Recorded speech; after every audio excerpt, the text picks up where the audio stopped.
Tapi saya berharap masih ada orang-orang berani di Partai Nasdem yang mempunyai sikap jelas untuk tetap membela Merah Putih dan NKRI.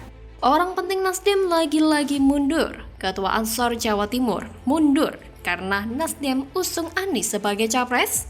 Ditulis oleh tim redaksi jurnal, dikutip dari berbagai sumber. Tapi bahwa hari ini kita tahu, kita dengar banyak sekali orang yang kemudian membuat tagline tenggelamkan Nasdem karena mendukung Anies. Hari ini kita jawab, Nasdem tidak tenggelam karena orang-orang yang tidak suka pada Anies. Kalau gini, kalau elemen of surprise, ketika sejumlah kader Partai Nasdem mundur, itu elemen surprise juga? Bah, itu sih dinamika biasa. Bukan surprise ya? Tidak surprise. Sudah dihitung? Sudah sangat dihitung. Mantan Ketua PW Ansor Jatim 2018-2019, Abid Umar mengundurkan diri dari Partai Nasdem. Sebelumnya pria yang akrab disapa Gus Abid itu menjabat sebagai Wakil Ketua DPW Nasdem Jawa Timur bidang agama dan adat. Surat pengunduran Gus Abid itu diunggah di akun Instagram pribadinya @abidUmarFarouk. Dia mundur dari Nasdem per 5 April 2023. Gus Abid tidak secara spesifik menjelaskan apa alasan dirinya mundur dari Partai Nasdem. Ia hanya menyampaikan terima kasih kepada Ketua Nasdem Surya Paloh dan seluruh kader Nasdem. Detik Jatim sudah berusaha mengkonfirmasi ke Gus Abid melalui pesan WhatsApp terkait alasan dirinya mengundurkan diri dari Nasdem. Namun hingga berita ini ditulis, masih belum ada respon dari Gus Abid. Sementara itu, Wakil Ketua Bidang Media dan Komunikasi Publik DPW Partai Nasdem Jawa Timur, Vincentius Awey, membenarkan pengunduran diri Gus Abid dari Nasdem. Ditanya apakah alasan mundurnya Gus Abid karena faktor Nasdem yang mendukung Anies Baswedan, Awey dengan tegas membantahnya. Gus Abid tidak menjelaskan secara gamblang alasannya mundur. Mantan anggota DPRD Kota Surabaya ini menyatakan Gus Abid mundur dengan baik-baik, tidak ada resistensi dengan arah politik Nasdem. Meskipun dari pihak Nasdem membantah bahwa pengunduran Gus Abid adalah faktor politik, tapi jika melihat banyaknya kader Nasdem yang mundur karena pengusungan Anies dan pihak Nasdem membantah, ini menandakan bahwa Gus Abid bisa saja keluar karena faktor Anies. Jadi memang tidak ada gunanya jika Nasdem menyangkal. Sebetulnya Koni Bakri dan Dewan Pakar DPP Nasdem lewat surat yang ditujukan kepada Ketua Umum Nasdem Surya Paloh tertanggal 2 April 2023 bocor ke publik, juga mengundurkan diri dari Partai Nasdem. Koni Bakri menjadi anggota Dewan Pakar DPP Nasdem jalur non-anggota partai. Menurut Koni Bakri, sudah mulai tidak ada kesesuaian secara ideologi. Setelah hampir 108 purnama, saya bergabung, melihat dan berinteraksi secara dekat dengan Abang sebagai Ketua Umum Partai, bersama segenap kakak-kakak di DPP Partai dan Dewan Pakar, maka kini tiba saatnya saya menyusul langkah kakak Siswono Yudhohusodo dan kakak Enggar Tias Tolukito untuk juga meninggalkan peran dan keberadaan saya di DPP Partai Nasdem yang menurut saya pada ujungnya menunjukkan ketidaksesuaian secara ideologis di dalam lingkungan berorientasi flying high flying chip yang terus semakin terasa. Sebelumnya salah satu tokoh pendiri Nasdem, Zulfan Lindan pun juga telah angkat kaki. Lindan mengaku keluar Partai Nasdem karena saling tak nyaman dengan mantan partainya tersebut. Hal itu berawal dari pernyataannya soal Anies Baswedan antitesis Presiden Joko Widodo. Nasdem secara perlahan akan ditinggalkan oleh pendukung fanatiknya. Perlahan tetapi pasti, Nasional Demokrat akan merosot di pemilu 2024. Keputusan Nasdem memilih Anies bukan saja beresiko di akar rumput, melainkan beresiko pula di kalangan elit terutama mereka yang sudah lama menyumbangkan tenaga dan pikiran bagi Nasdem. Pengamat politik Ray Rangkuti menyatakan efek mundurnya para kader dan petinggi Nasdem itu tidak sedikit. Duit Nasdem katanya akan berkurang. Begitu juga pada elektoral atau yang berhubungan dengan hasil pemilu ya. Bahkan pakar komunikasi politik Cipta Lesmana menyebut bahwa jika para politisi senior benar-benar hengkang dari Nasdem, maka akan jadi setengah kiamat buat Surya Paloh. Setengah kiamat loh, katanya. Saking besarnya efek yang ditimbulkan, bisa jadi Nasdem akan menjadi partai gurem karena ditinggalkan para elit.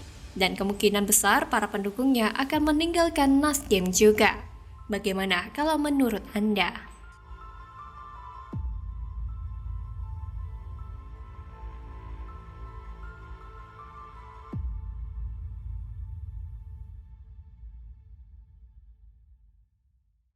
Ini adalah sebuah cerita atau sebuah fakta bagaimana ambisi seseorang bisa menghilangkan akal sehatnya. Karena ini nggak logis gitu.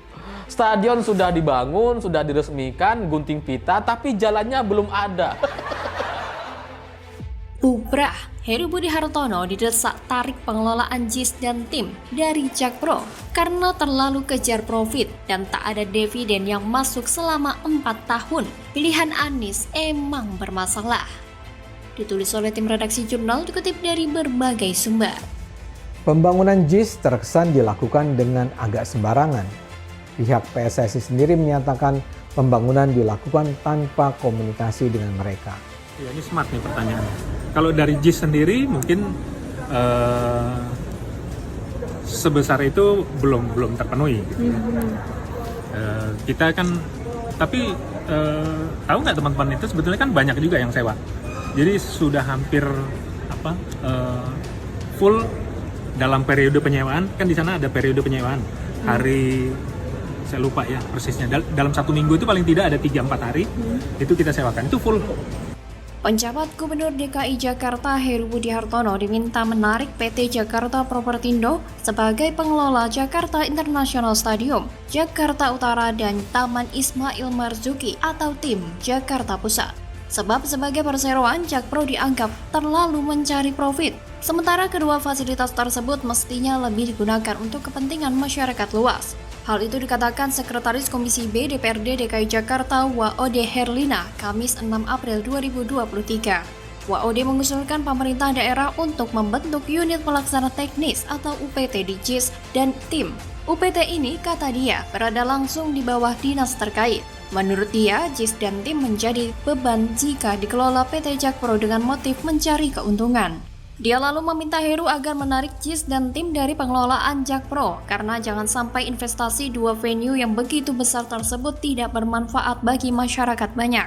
Selain itu, Waode juga meminta Jakpro untuk kreatif demi mendongkrak pendapatan korporasi. Apalagi biaya operasional JIS juga cukup besar hingga mencapai 220 miliar rupiah per tahun. Kualitas Jakpro ini memang dipertanyakan. Bahkan selama 4 tahun terakhir tidak pernah membagikan keuntungan berupa dividen kepada Pemprov DKI selaku pemegang saham mayoritas. Selamat buat Anies. 4 tahun belakangan artinya itu era Anies. Berarti dulu Jakpro masih bisa kasih dividen. Tapi sekarang tidak bisa lagi karena sedang sekarat keuangannya. Jangan lari dari kenyataan. Dan silakan Nasdem selaku pengusung Anies ikut mengklaim prestasi ini. Saat Jokowi puji Heru yang berhasil bebaskan lahan Sodetan Ciliwung dalam waktu relatif singkat, Nasdem juga ikutan mengklaim anggarannya disetujui di era Anies.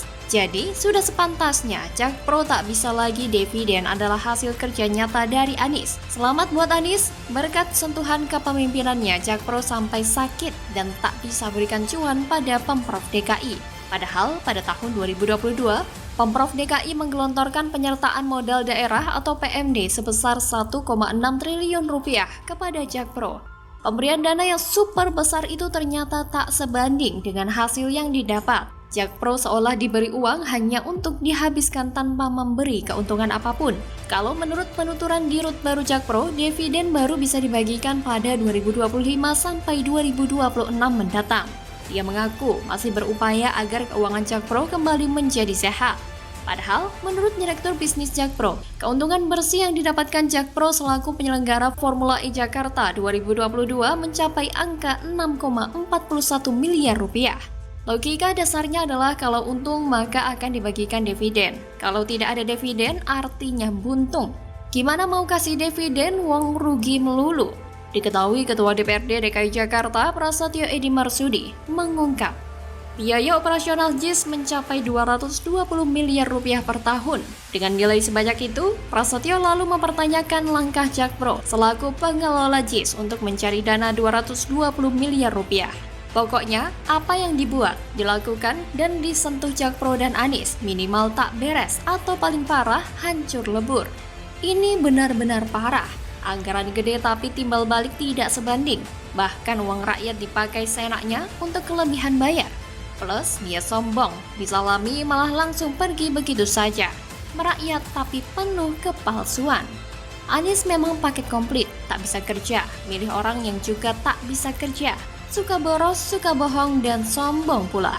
Hanya orang stres yang membanggakan dan bahkan memilih orang ini jadi gubernur.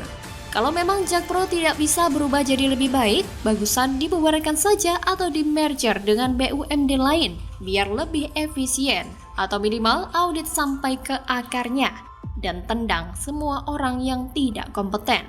Bagaimana kalau menurut Anda?